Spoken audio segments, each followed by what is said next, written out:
And before this video begins, I'd like to give a special shout out to my Asbantium level patron, Fallon Cortez.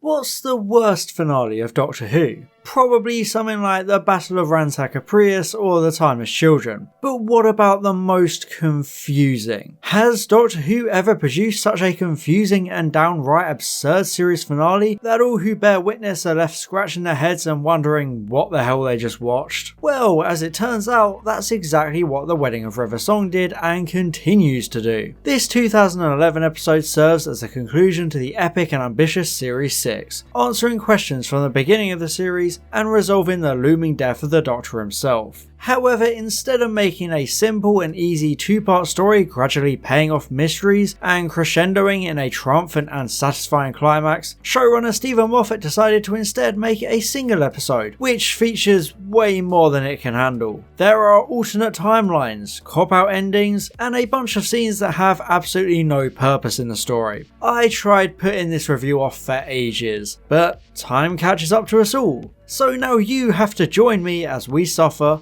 The Wedding of River Song. It won't be quiet, it won't be safe, and it won't be calm. But I'll tell you what it will be. A bit of a naff ending that fizzles out and ruins the entire series. Why are we here? The Wedding of River Song is one of those Doctor Who episodes that throws you in headfirst into the deep end, overwhelming you with this weird and chaotic mix of human history. All of time is happening at once, which means you get Winston Churchill as the Holy Roman Empire, and flying cars having to dodge pterodactyls. It's such a strong and surreal way to start the episode, a complete mindfuck that perfectly shows how messed up the timelines have become. It's cool to see the Doctor as a crazy old soothsayer, even if his attempt at a beard is more like Eric Cartman. He's one of the only two people in this universe who knows that time should be moving normally, and that none of this is meant to be happening. There is a glaring flaw though, and I know it's a nitpick, but I think this time it's warranted. In this alternate universe, time has always stood still, the date has never changed, so why do clocks and calendars exist? What need is there for tools to measure these things? When the time has always been 5:02 PM, why would anyone create a clock face with other hours on? Or when the day has always been April 22nd, which is obviously the most base day because it's my birthday, why would there be a calendar with other days and months on? It just doesn't make sense, even in this crazy nonsensical world.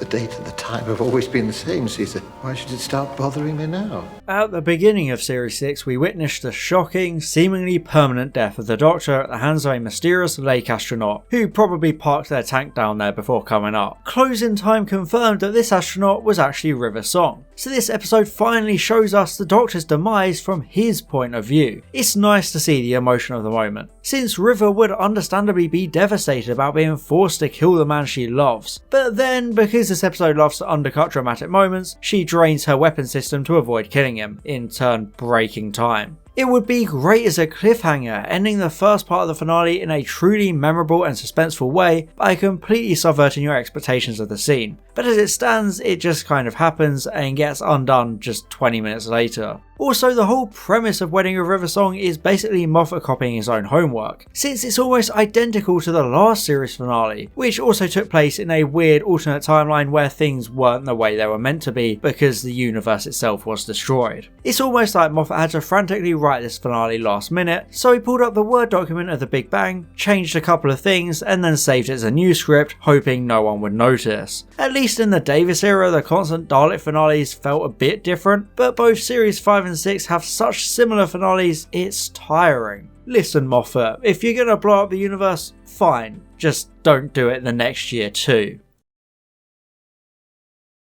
Yes, the whole of Earth's timeline goes askew like a wacky game of Mad Libs, which also introduces us to Area 52 in the Pyramid of Giza, which seems like it was meant to be a joke, but it's treated with such sincerity, I think it's completely serious. In all honesty, the Area 52 setting seems like it's something from an entirely different show. It's the kind of thing you'd expect from Stargate or Primeval, this alternate universe perversion of an established organisation and group of characters. In fact, Doctor Who already did it better, with Season 7's Inferno, where the third Doctor found himself in an alternate universe where he was a dictator and UNIT was evil. It used our familiarity with these existing elements to propel the narrative, and show just how different the world and the Doctor's allies are. Wedding of River Song tries to do the same thing without all the previous legwork. Ground Series 6 or even just the second half within a specific place, centering around a specific group of characters within an organisation like UNIT or Torchwood. Amy and Rory working with these other people in the aftermath of the Doctor's death. You get used to it, you get comfortable within the setting, making it a familiar safe haven. You know the rules, you know the relationships, you know the mission statement. But then the timeline changes and this completely rewrites everything you thought you knew. Instead of Amy and Rory, the married companions of the Doctor, you have Amelia Pond, the boss lady, and Captain Williams, head of security. The other side characters would be similarly altered with completely different personalities and relationships. Since the event creating the organisation has changed, everything is different, down to the uniforms and the technology. As the viewer, you would find yourself in a strange universe where everything is familiar, but not enough to prevent the feeling of disorientation. It would also mean the Doctor has to work with these strangers and convince them to trust him, which would be an interesting way to study his character. Oh, and it would also explain why Amy and Rory ended up embroiled with all the weird Area 52 stuff, since they don't recognise each other and still ended up in the same place for reasons. Time's gone wrong. Some of us noticed. There's a whole team of us working on it. You'll see.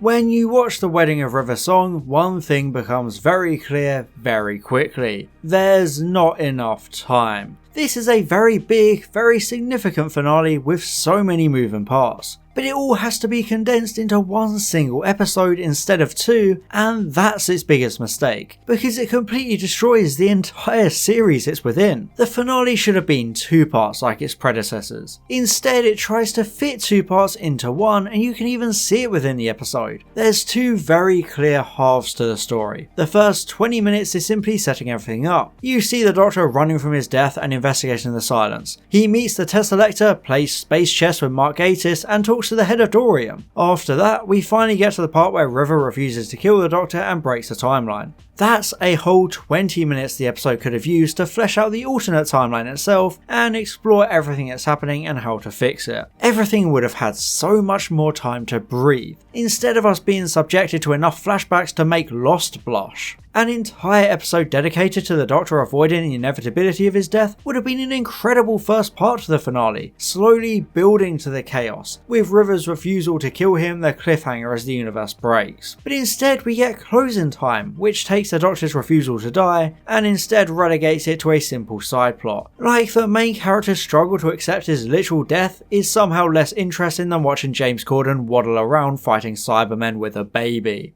We all have to die, Doctor. But you more than most. You do see that, don't you?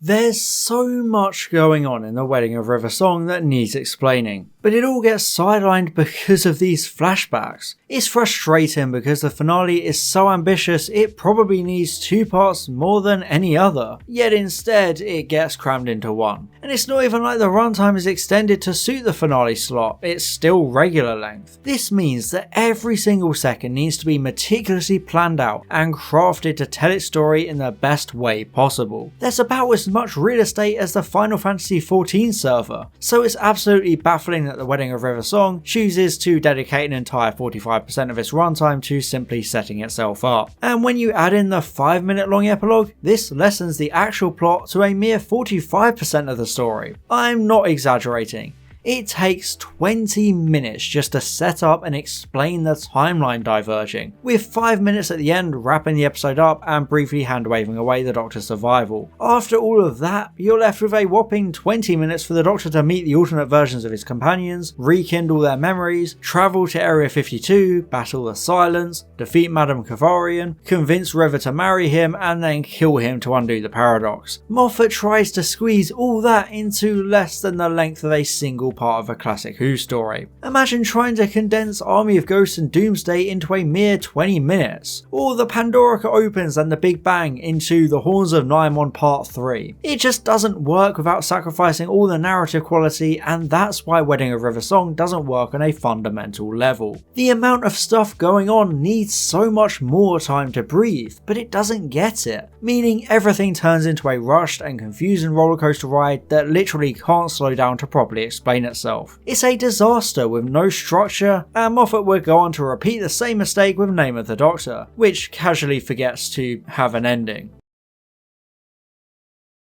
The Wedding of River Song makes no sense. Plain and simple. Now, I can already hear the Moffat army angrily typing just quiet enough not to wake up their parents, but the entire premise of the episode just doesn't make any sense. We're told time and time again that the Doctor's death at Lake Silencio is a fixed point in time, something that cannot be altered at all, and he absolutely has to die there. It's definitive. The show has long established that the consequences of altering a fixed point are disastrous, and that's what we see when River refuses to kill the Doctor. But then you get to the ending and it turns out he was the Tesselector all along, so he never died at Lake Silencio to begin with. Literally nothing has changed in the grand scheme of things, since in both outcomes the Doctor survives the encounter. It doesn't make sense and instead makes you question what a fixed point actually is. The plan was to throw off Kavarian and the Silence, making the universe believe the Doctor died. But why would time itself be tricked as well? Flux has now established that time itself is a living entity, so was it simply just stupid enough to believe the Doctor was dead? And besides, what constitutes as a fixed point anymore? The entirety of Wedding of River Song stems from an event that doesn't actually make sense or hold up to scrutiny, because it doesn't comply with the existing logic of the show and just wants to be flashy and stylish instead of making the tiniest modicum of sense. It basically just hopes you'll enjoy the vibes and never actually use your brain. Another big logical failure of the episode is that this story is resolved before the episode even starts. The Doctor has already enacted his switcheroo plan, so Wedding of River Song is just him trying to stop his friends from getting in the way, which they keep doing like some sort of comedy. There's not really any dramatic weight to the narrative. River even builds a big beacon thing to call for help, and because of the actual solution to the episode, it's completely superfluous and means nothing. It's meant to underline a big dramatic and emotional moment for her and the Doctor, showing how far she's willing to go to save him, but it has no place in the story. It's just another thing that gets in the way of the Doctor simply explaining his plan to her because she won't stop talking. Literally, the entire conflict of this finale stems from a misunderstanding, the climax being about the Doctor just telling River he's got it handled like always. What was the point of the pyramid scheme? What was the point of anything? The Wedding of River Song is literally born out of that one scene in every comedy or rom-com where one of the main characters catches the other one doing something seemingly wrong, and they completely overreact rather than simply sitting down and talking. That's why all this happens, because River didn't give the Doctor a few seconds to say, "Nah, you kill a robot instead, lol, it's all good, don't worry about it." It's frustrating, such a non-conflict to have. It clogs up the episode with a borderline stupid narrative that never should have existed to begin with. The other main thing that makes no sense is Amy and Rory's timeline. The finale picks up from the beginning of The Impossible Astronaut, the timeline diverging from the specific moment of the Doctor dying, which Amy and Rory were present for. Rory forgets completely, but Amy remembers bits and pieces because of some crack-based technobabble. Oh, and yeah, the crack in her wall also plays a role. But then you get to the epilogue, where Amy is sitting in the garden of the house the Doctor gave them after the God Complex. She's fresh off his death and acts like they'll never see him again. But that doesn't make sense, since God Complex was long after Amy and Rory experienced the death at Lake Silencio. So why does she only now think he's gone for good, when they've been aware of his death this entire time? How does she know now? Moffat basically cheats by using the release order as a crutch, since it makes sense for the viewer. But from Amy and Rory's viewpoint, it makes no sense, even if Moffat tries to explain it away as her remembering the alternate timeline as well. The placement is all over the place, and just further adds to the structureless disaster of this entire finale. Speaking of Amy and Rory, Fans of this episode often try and defend it by claiming it's some sort of masterful character piece about trust in the Doctor, and that it deals with River's grief, making her a villain of sorts. But that's just them overdosing on copium and struggling to admit it's simply not very focused or good at all. These are elements that should already exist in a finale like this, enhancing the existing plot by giving the audience reasons to care and be invested on a character level. Most other finales manage to balance both a grandiose plot and nice character work, so why should Wedding of River Song be praised for doing the bare minimum of involving its characters? People try to say the episode is all about the Doctor overcoming his self-destructiveness and addressing the hold he has over others, but this wasn't the right time to try and shift the focus. The story arc is about the Doctor's death and the plan of the Silence. Dress it up however you will, that was the driving force of the series, and that's the story arc that needs to be resolved in this episode. But it instead becomes an afterthought in favour of a half-assed character story. Nothing is properly resolved, nothing is properly concluded in the series finale, which makes it a complete failure. It basically has nothing to do with the actual series. It's too broad and thematic for what it's actually meant to be. This was a heavily serialized series, with a lot of stories furthering a very interconnected and important story arc. But then the finale suddenly throws that all out the window in favour of vibes and Charles Dickens on the news, because isn't that quirky and fun? Moffat, why are you like this? It's aggressively style over substance, and it doesn't work as a climactic adventure tying the narrative into a neat bow. The literal villains of the whole series become an afterthought, so really, genuinely, what actually is the point of Wedding of River Song? The finale starts off exactly as it should. The Doctor hunting down the Silence, trying to finally track down some answers and resolve the mystery surrounding them. He comes across other members of the organisation as he tries to find out who they are in a slick sequence that expands the universe. There are wonderful glimpses of dark and grimy space stations, sinister crypts and cyberpunk chess games. It feels great and there's a sense of progression, but it all ultimately serves no purpose. Most of the actual answers come from a scene of Dorian monologuing the exposition regarding the Silence, trying to prevent the Doctor reaching Trenzalore. But at this stage it's just word salad, a bunch of nonsense that doesn't actually have any role or meaning yet. It's not even Kavarian or a member of the Silence explaining this to the Doctor. It's instead just like the scene in Let's Kill Hitler, where the whole episode stops for exposition by a random side character. The Silence start the episode as the main driving force, the big bad to defeat, but they end the story as a complete afterthought buried under a million random plot points. It's hard to care about them when there are so many other things taking up time.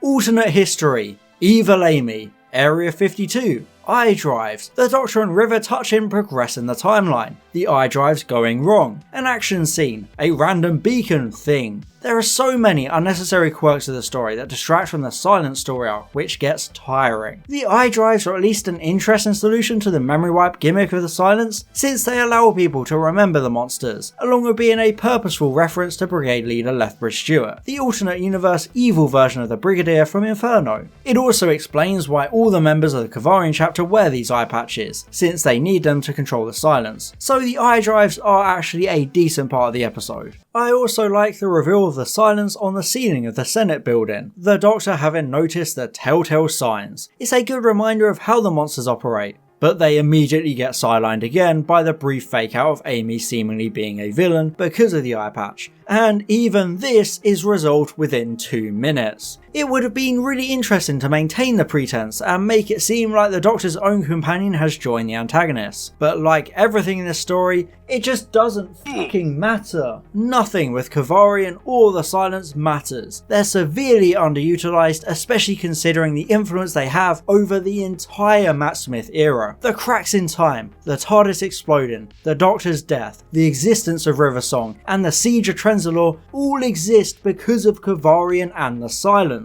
Yet we barely know anything about them. The Silence only appear twice in Series 6, and we never find out who Kavarian actually is or why she hates the Doctor so much. We just get a small throwaway line in Time of the Doctor. Series 5 and 6 spend so much time building to these big, powerful villains who are capable of so much, but when the time comes, they're treated like an afterthought. Everything about them is a brilliant concept, but it gets completely wasted in Wedding of Riversong. Even the alliance in the Pandora Opens felt more fleshed out and developed than the Kavarian chapter, and even that's saying a lot because the alliance was a complete waste and missed potential that only showed up at the last 5 minutes. There's an admittedly great scene as the Silents turn against their leader and attack Kavarian through her eye drive. She's been a thorn in the protagonist's side the whole series, constantly one step ahead, so it's nice to see her finally get taken down, especially by her own monsters. The irony is of course wasted because of how rushed it is. She doesn't get nearly enough character work to build up her hubris and make her downfall work. It just kind of happens. The best part is her failing to appeal to Amy to save her, thinking that the Doctor's companion will do what the Doctor would do, but Amy lets her die, which would seem out of character, but it's important to remember everything Kavarian did to her. She kidnapped Amy and replaced her with a ganger, she stole her baby who she turned into a psychopathic murderer to kill Amy's best friend. It's cathartic for Amy to finally get her revenge and for the audience to finally see Kavarian dealt with. But it's really weird considering this isn't even the actual one. Amy getting her revenge means nothing because it's an alternate version, so it's a huge cop-out that stops Amy from having to deal with the consequences of letting her die. The Kavarian we've seen all series is still out there, which is hilariously stupid. After everything that happens, the main villain of Series 6 is never actually dealt with, and it was instead up to Big Finish to deal with her, although even that leaves her fate a bit ambiguous.